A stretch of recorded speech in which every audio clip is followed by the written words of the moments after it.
चलिए अब geometrical isomerism start करते हैं। ज्योमेट्रिकल आइसोमेरिज्म क्या है? Molecules having the same molecular formula, ऐसे मॉलिक्यूल जिनका मॉलिक्यूलर फॉर्मूला सेम हो but differ in arrangements of atoms और groups in space around a double bond is called geometrical isomers and the phenomena is called as geometrical isomerism.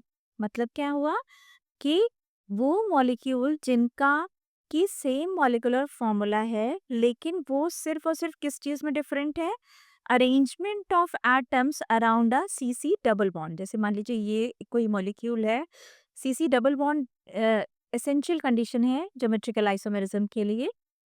तो कोई भी molecule है जिसमें CC double bond present है और carbon के साथ जो दो ग्रुप अटैच्ड हैं वो दो ग्रुप डिफरेंट हैं, तभी ज्योमेट्रिकल आइसोमेरिज्म का फिनोमेना उसमें पॉसिबल है। ठीक है, तो एक तरह से कंडीशन फॉर ज्योमेट्रिकल आइसोमेरिज्म क्या हो गई कि C C double bond is the essential condition, और दूसरी कंडीशन क्या हो गई कि जो कार्बन है उनके साथ अगर दोनों सिमिलर ग्रुप अटैच होंगे तो वो मॉलिक्यूल ज्योमेट्रिकल आइसोमरिज्म का फिनोमेना शो नहीं करेंगे। इसका मतलब क्या हुआ कि ये और ये ग्रुप डिफरेंट होना चाहिए, उसी तरह ये और ये ग्रुप भी डिफरेंट होना चाहिए। अगर ये डिफरेंट है only then this molecule will show the geometrical isomerism. ठीक है, तो ऐसे मॉलिक्यूल जिनके अंदर C C double bond present होता है लेकिन उनका स्पेस में डबल बॉन्ड के अराउंड एटम्स का अरेंजमेंट डिफरेंट होता है, उसको हम क्या कहते हैं? Geometrical isomerism. ठीक है, देखिए यहाँ मैंने लिख रखा है conditions for geometrical isomerism. Molecules should contain at least one double bond, that is CC double bond, ये लिखा दिखाया है मैंने आपको। और ये जो दो कार्बन एटम्स होंगे, two carbon atoms linked with double bond should be attached with different groups. That's what we discussed earlier कि ये जो दो वैलेंसी है कार्बन की, ये दोनों वैलेंसी जो है वो डिफरेंट ग्रुप से अटैच्ड होंगी। ठीक है, जो इनिशियली नोटिफिकेशंस यूज किया जाता था वो सिस और ट्रांस था। सिस और ट्रांस नोटेशंस यूज करते थे हम पहले।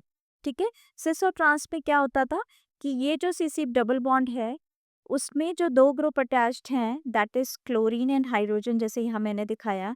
तो यहाँ पे देखिए जो सिमिलर ग्रुप हैं वो एक दूसरे के ऑपोजिट साइड अरेंज हैं। इस अरेंजमेंट को हम कहते हैं ट्रांस अरेंजमेंट। ठीक है, और ये देखिए क्लोरीन जो है ये भी एक दूसरे के डायगोनली अरेंज है, ऑपोजिट अरेंज है, इसलिए इसको भी हम कहते हैं ट्रांस अरेंजमेंट। ठीक है, और वही सिमिलरली कि अगर ये सीसी बॉन्ड के अराउंड जो एटम्स हैं वो अगर अरेंज होते हैं on the same side then they are called as cis isomer. देखिए जैसे कि यहाँ पे हाइड्रोजन दोनों सेम साइड में अवेलेबल है और जो कार्बोक्सिलिक ग्रुप है COH ग्रुप है वो भी सेम साइड में है, तो इसको हमने कहा सिस फॉर्म। और ट्रांस, इसको हमने कहा ट्रांसफॉर्म। मतलब जब same groups are situated diagonally then this is the trans form, when the same groups are on the same side then that is the cis form. फिर सिस और ट्रांस नोटेशंस कई बार ऐसा हुआ कि आप अप्लाई तब नहीं कर सकते जब सीसी डबल बॉन्ड के अराउंड जो ग्रुप्स अटैच्ड हों वो चारों डिफरेंट हो। मान लीजिए कुछ ऐसा एग्जांपल है कि सीसी डबल बॉन्ड ये प्रेजेंट है, ये ग्रुप अलग है, ये ग्रुप अलग है, ये ग्रुप अलग है और ये भी अलग है, ABCD मतलब चारों ग्रुप अलग है। तो हम कैसे कहेंगे कि सेम ग्रुप सेम साइड या ऑपोजिट ग्रुप ऑपोजिट साइड? तो सिस एंड ट्रांस जो डेजिग्नेशन है वो हम अप्लाई नहीं कर सकते। इसीलिए लिखा है कि ENZ नॉमेनक्लेचर वहीं अप्लाई होता है जहाँ पे आप सिस एंड ट्रांस डेजिग्नेशन जो है वो अप्लाई नहीं कर सकते। और कहाँ नहीं कर सकते कि cis and trans designation can not be applied if four different groups are attached to carbon atoms. अगर कार्बन के साथ अटैच चारों ग्रुप्स जो हैं वो डिफरेंट ग्रुप्स हैं तो फिर हम असाइन नहीं कर सकते कि ये सिस फॉर्म है या ट्रांसफॉर्म है। तो इसीलिए एक्सटेंडेड नॉमेनक्लेचर प्रपोज किया गया जिसको हम कहते हैं EZ नॉमेनक्लेचर। अब EZ नॉमेनक्लेचर में ई का मतलब है एंटीजन, एंटीजन वर्ड का मतलब होता है ऑपोजिट। ठीक है, और जूजामैन का मतलब होता है सेम। ठीक है, तो ये आपको इंडिकेट कर रहा है entgegen means opposite, that is E configuration, and zusammen is same means Z configuration. अब ये क्या है, इसके कुछ पॉइंट्स हैं, चलिए हम आगे देख लेते हैं। जब कार्बन के साथ चारों ग्रुप डिफरेंट असाइंड हैं, तो हम क्या करते हैं, हम प्रायोरिटी असाइन करते हैं, ठीक है। इन द अबव केस, इस केस में हम क्या करते हैं, priority sequence rule invented by Cahn, Ingold and Prelog is implemented. ये 3 साइंटिस्ट थे, चैन, इनगोल्ड एंड प्रीलॉग। इन्होंने प्रायोरिटी सीक्वेंस रूल दिया था, जिसमें कि हम उस एटम को पहली प्रायोरिटी देते हैं जिसका कि एटॉमिक नंबर ज्यादा होता है, ठीक है, और जिसका एटॉमिक नंबर कम होता है उसको हम लेस प्रायोरिटी देते हैं, ठीक है। तो रूल को देख लेते हैं कि चैन, इनगोल्ड एंड प्रीलॉग ने ये प्रायोरिटी सीक्वेंस रूल क्या दिया था, जिसके बेसिस पे हम इजेड नोमेनक्लेचर असाइन करेंगे। रूल था, first point, higher priority is assign to the atom और group having higher atomic number. जैसे जैसे एटॉमिक नंबर हायर होता जाएगा, वैसे वैसे प्रायोरिटी एडर भी हायर होता जाएगा। जैसे कि इसका मतलब हुआ कि जिस एटम का एटॉमिक नंबर सबसे ज़्यादा है, वो सबसे ज़्यादा हायर प्रायोरिटी इसको मिलेगी, उससे कम वाले को फिर उससे कम मिलेगी, फिर उससे कम वाले को उससे कम मिलेगी। फॉर एग्जाम्पल, जैसे हेलोजेंस लिया हुआ है मैंने यहाँ पे, आयोडीन का एटॉमिक नंबर सबसे ज़्यादा होता है, तो इसको फर्स्ट प्रायोरिटी दी। आयोडीन के बाद ब्रोमीन आता है, देन क्लोरीन आता है, देन फ्लोरीन आता है। तो iodine first priority, then bromine, then chlorine and then fluorine, ठीक है। अब दूसरा पॉइंट क्या है इस रूल का, ठीक है, अगर मान लीजिए कोई ऐसा मॉलिक्यूल है जिसमें पहला एटम सेम है, ठीक है, if first atom is same, then priority order is settle from second atom of the group. ऐसा एग्जाम्पल मैं कंसिडर करूंगी तब आपको समझ में आएगा कि अगर मान लीजिए कार्बन से अटैच, देखिए एक तो सीसी सिंगल डबल बॉन्ड ही होगा, सीसी डबल बॉन्ड के बाद जो कार्बन की जो 2 वैलेंसी हैं, उसमें मान लीजिए पहला एटम सेम है। पहला एटम सेम कैसे मान ले, कि जैसे मान लीजिए यहाँ पे हमने एग्जाम्पल लिया कि कोई एक एटम है, सीसी बॉन्ड है यहाँ पे, और यहाँ पे मान लीजिए आपका CH3 है, और यहाँ पे है मान लीजिए C2H5, ठीक है।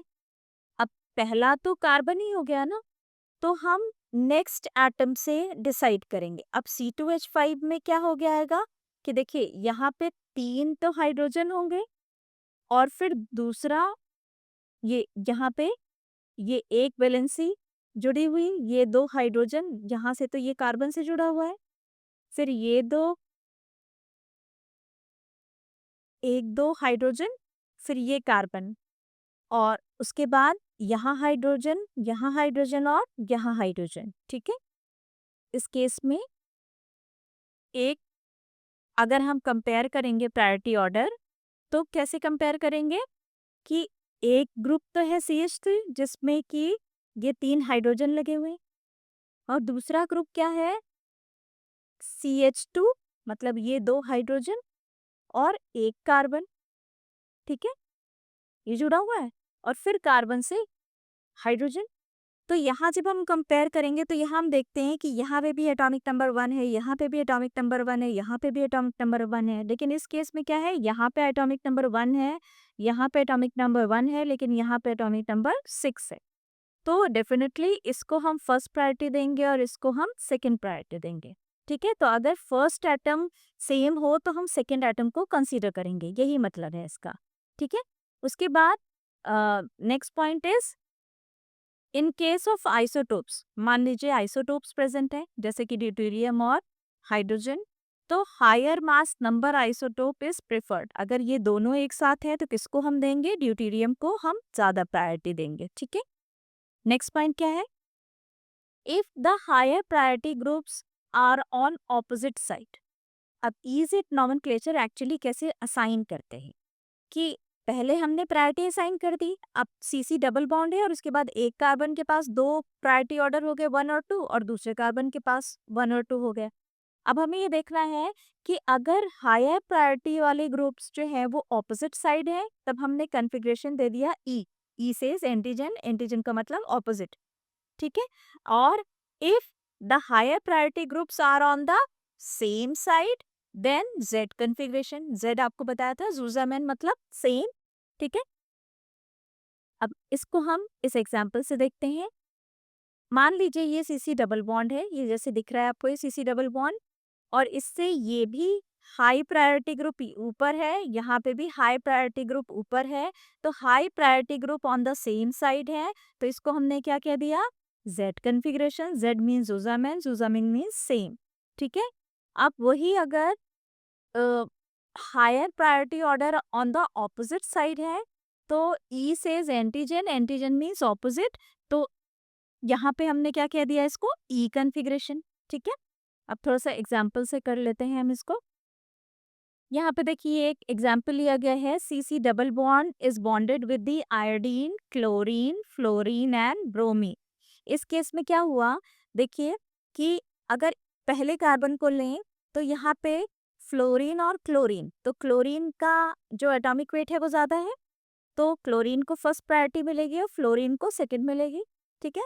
उसी तरह ब्रोमीन और आयोडीन में आयोडीन का ज़्यादा है, तो आयोडीन को 1 मिलेगी और ब्रोमीन को 2 मिलेगी। तो यहाँ पे अब देखिए कि higher priority group on the same side, तो सेम का मतलब zusammen, zusammen is Z configuration. अगर वही एग्जाम्पल इस तरीके से है कि ब्रोमीन इधर है, आयोडीन इधर है, क्लोरीन इधर है और फ्लोरीन इधर है, तो यहाँ पे भी प्रायोरिटी ऑर्डर तो वही है कि क्लोरीन को हमने फर्स्ट प्रायोरिटी दी और फ्लोरीन को सेकंड प्रायोरिटी दी। फिर यहाँ पे आयोडीन को फर्स्ट प्रायोरिटी दी और ब्रोमीन को सेकंड प्रायोरिटी दी। अब आप देख रहे हैं कि हायर प्रायोरिटी वाले ग्रुप क्या है, ऑपोजिट साइड है, तो हमने क्या कन्फिग्रेशन दे दिया, ई कन्फिग्रेशन, ठीक है। अनदर एग्जाम्पल मैंने यहाँ लिखा हुआ है, देखिए कि जैसे मान लीजिए यहाँ पे सी डबल बॉन्ड सी, एक तरफ बी आर और हाइड्रोजन, तो B R definitely it will get the higher priority, फिर हाइड्रोजन को सेकंड प्रायोरिटी मिलेगी, और यहाँ पे क्लोरीन जुड़ा हुआ है और यहाँ पे C2H5, तो chlorine is 17 and carbon is 6, तो definitely chlorine will get higher priority, तो क्लोरीन को 1 दिया और आपका इथेन को 2 दिया, इथाइल ग्रुप जो जुड़ा हुआ है उसको 2 दिया। तो अब यहाँ देख रहे हैं हायर प्रायोरिटी ग्रुप क्या है, ऑपोजिट साइड है, तो ये किस तरह का कन्फिग्रेशन हो गया, this will be the E configuration, है ना, higher priority group on the opposite side, that is why it is the E configuration.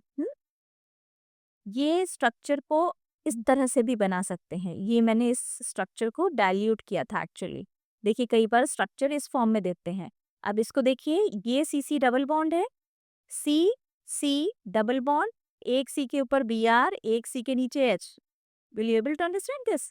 और उसी तरह यहाँ नीचे C C L, that is chlorine, और ये क्या है, एक कार्बन और ये, तो दिस इज C2H5, ठीक है। वो यहाँ मैंने इस स्ट्रक्चर को ही डाइल्यूट किया है, तो यहाँ पे भी हम इसका कन्फिग्रेशन क्या देंगे, ई। तो that's all about E and Z configuration. फिर नेक्स्ट लेक्चर में हम आगे का फिनोमेना कवर करेंगे।